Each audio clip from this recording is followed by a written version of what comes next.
साथियों, भारत को विकसित बनाने का मिशन अनवरत चल रहा है और जब मैं विकसित भारत की बात करता हूं तो उसका सबसे मजबूत स्तंभ भारत की नारी शक्ति है।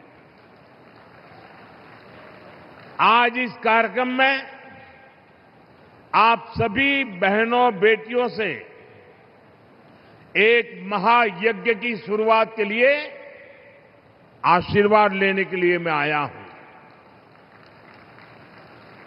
काशी के सांसद के तौर पर, देश के प्रधानमंत्री के तौर पर मुझे देश हित के एक बड़े लक्ष्य की प्राप्ति के लिए आप सबका आशीर्वाद चाहिए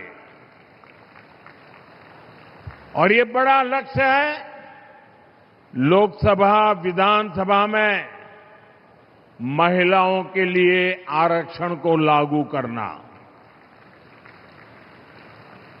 अभी कुछ दिन पहले सपा और कांग्रेस जैसे दलों की वजह से हमारा ये प्रयास संसद में सफल नहीं हो पाया, लेकिन मैं आप सभी बहनों को फिर से भरोसा देता हूं, आपके आरक्षण का हक लागू हो, इसमें कोई कोर कसर बाकी नहीं छोड़ूंगा। साथियों, घर में महिला के सशक्त होने से पूरे परिवार को ताकत मिलती है, इससे समाज मजबूत होता है, देश मजबूत होता है। अतीत में बहनों बेटियों को बहुत संघर्ष करना पड़ा है। काशी की आप बहनों ने भी कई तरह की मुश्किलें देखी हैं। आपने भी कितनी ही चुनौतियों का सामना किया है। बेटियों को अक्सर अनेक प्रकार के सवालों से गुजरना पड़ता था। तुम ये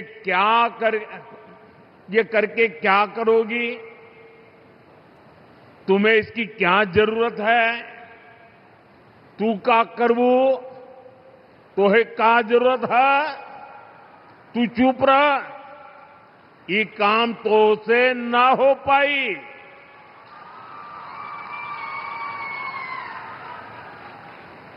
और कई बार तो सवाल भी नहीं पूछे जाते थे, सीधे फरमान सुनाया जाता था, ये तुम्हारे बस का काम नहीं है। साथियों, ऐसी परिस्थितियां सिर्फ काशी की बहनों के लिए रही हो ऐसा नहीं है। देश की अधिकतर बहन बेटियों के ऐसे अनुभव रहे हैं और इसको सहज मान लिया जाता था। इसलिए मैं जब 25 साल पहले गुजरात में मुख्यमंत्री बना था तो सबसे पहले मैंने ऐसी धारणाओं को तोड़ने का प्रयास किया। उस दौरान बेटियों के लिए समर्पित 2 बड़ी योजनाएं शुरू की गई थी। एक थी शाला प्रवेशोत्सव, स्कूल में बच्चियों का एडमिशन, ताकि बेटियां ज्यादा संख्या में स्कूल पहुंचे, बीच में ही उनका स्कूल न छूटे। और दूसरी थी मुख्यमंत्री कन्या केळवणी निधि, ताकि बेटियों की फीस में उनकी मदद की जा सके। साथियों, तब से लेकर आज तक हमारी सरकार की नीतियों में निरंतर महिला कल्याण को सर्वोच्च प्राथमिकता दी गई है। 2014 में आपने हमें सेवा का अवसर दिया तो देश में 12 करोड़ से ज्यादा शौचालय बने, इज्जत घर बने, 30 करोड़ से ज्यादा बहनों के बैंक खाते खुले, 2.5 करोड़ से ज्यादा घरों में बिजली का कनेक्शन दिया गया। 12 करोड़ से ज्यादा घरों में नल से जल पहुंचाया। यानी अनेक बड़ी योजनाओं के केंद्र में बहनों बेटियों को रखा गया। साथियों, 2 साल पहले यहां बनारस में सुकन्या समृद्धि योजना से जुड़ा बहुत बड़ा अभियान चलाया था। उस समय एक ही महीने में यहां काशी में 27,000 बेटियों के सुकन्या समृद्धि खाते खुलवाए थे और हर बेटी के बैंक खाते में 300 रुपये भी ट्रांसफर किए गए थे। बेटियों की शिक्षा में और बेहतर भविष्य में सुकन्या समृद्धि योजना बड़ी भूमिका निभा रही है। इस योजना से बेटियों की पढ़ाई को बल मिला है और मुद्रा योजना से बेटियों की कमाई सुनिश्चित हुई है।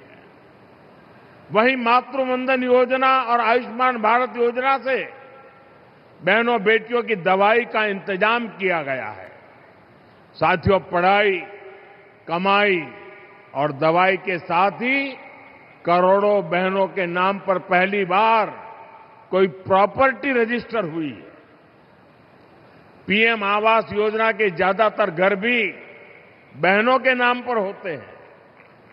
आज हमार माई बहन सही में अपने घर का मलकिन बनत हैं। साथियों, हमारी सरकार का पूरा जोर बहनों की सुविधा और सुरक्षा पर रहा है। यही 2 चीजें हैं जो सशक्तिकरण की नींव मजबूत करती है। आपने यहां यूपी में अपनी आंखों के सामने हालात बदलते देखे हैं। कुछ साल पहले तक जब यहां समाजवादी पार्टी की सरकार थी तो यूपी में बेटियों का घर से बाहर निकलना भी मुश्किल हो गया था। लेकिन अब बीजेपी सरकार में बेटियों के विरुद्ध गलत सोच रखने वाला अच्छे से जानता है कि उसका अंजाम क्या होगा। साथियों, भारतीय न्याय संहिता ने भी बहनों बेटियों को सुरक्षा का नया भरोसा दिया है। इसके तहत महिलाओं के विरुद्ध गंभीर अपराधों में तेजी से फैसले आने लगे हैं। इसी प्रकार महिला थानों और परामर्श केंद्रों का नेटवर्क भी निरंतर बढ़ रहा है। आज यहां भी एक महिला पुलिस चौकी और परामर्श केंद्र के भवन पर काम शुरू हुआ है। ऐसे कदम बेटियों को सुरक्षा की गारंटी देते हैं।